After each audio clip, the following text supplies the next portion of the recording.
était à la fois fragile et extrêmement menacée.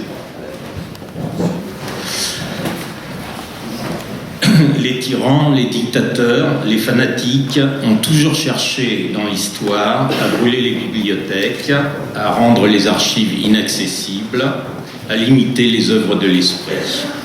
Ce sont aussi les guerres, les troubles sociaux, les catastrophes naturelles qui menacent en permanence le patrimoine documentaire, a fortiori lorsque des conditions correctes de conservation ne sont pas assurées, ce qui est, hélas, encore beaucoup le cas, dans de nombreux pays en tout cas.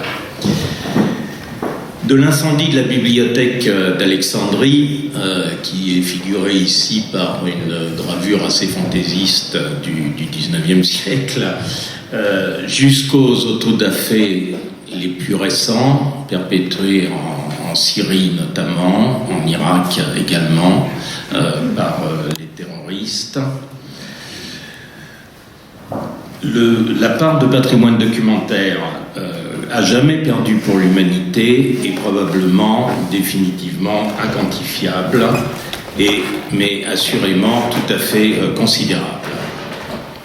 Et cela continue à proportion de l'augmentation croissante de l'information, phénomène que vous connaissez tous, et cela continue avec le numérique et l'informatique, qui, contrairement à ce qui se dit parfois, mais c'est pas devant des scientifiques éclairés que je vais apprendre quelque chose, l'informatique ni le numérique n'ont jusqu'à présent empêché que continue de se détruire la part la plus importante de l'information produite par l'homme. Et on peut même dire qu'en ce qui concerne les 20 premières années de l'informatique, c'est absolument dramatique, ce qui a à jamais disparu.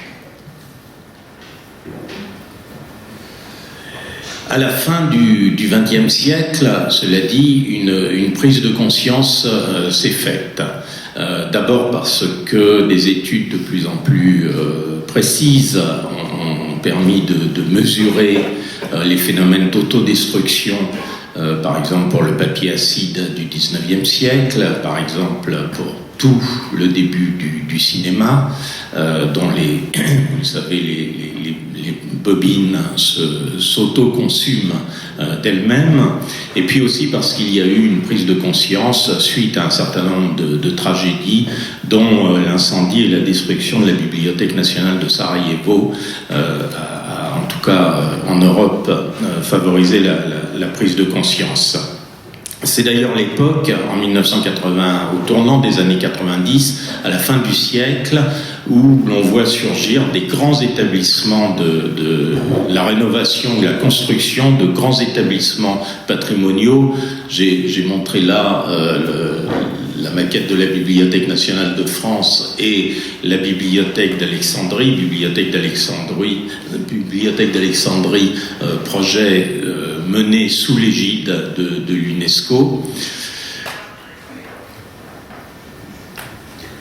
Et c'est c'est dans le contexte de cette prise de conscience qu'en 1992, l'UNESCO, la conférence générale de l'UNESCO, décide donc de la création de ce programme Mémoire du Monde pour la sauvegarde du patrimoine documentaire.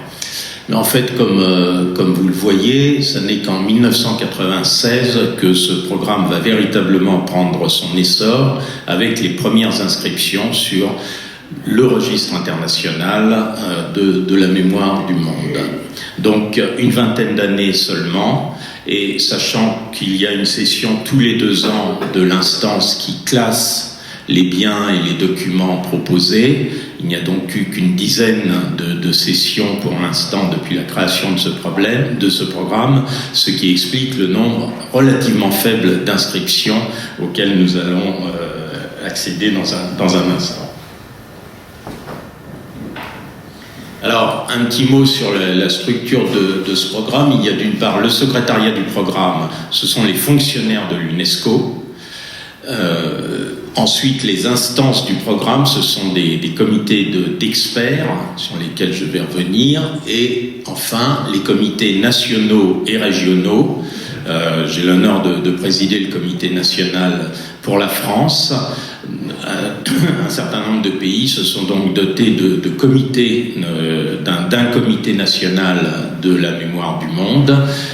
Ces comités sont totalement indépendants de l'UNESCO. Ils sont nommés en général par les autorités du pays où ils siègent ou par les institutions patrimoniales de ces pays.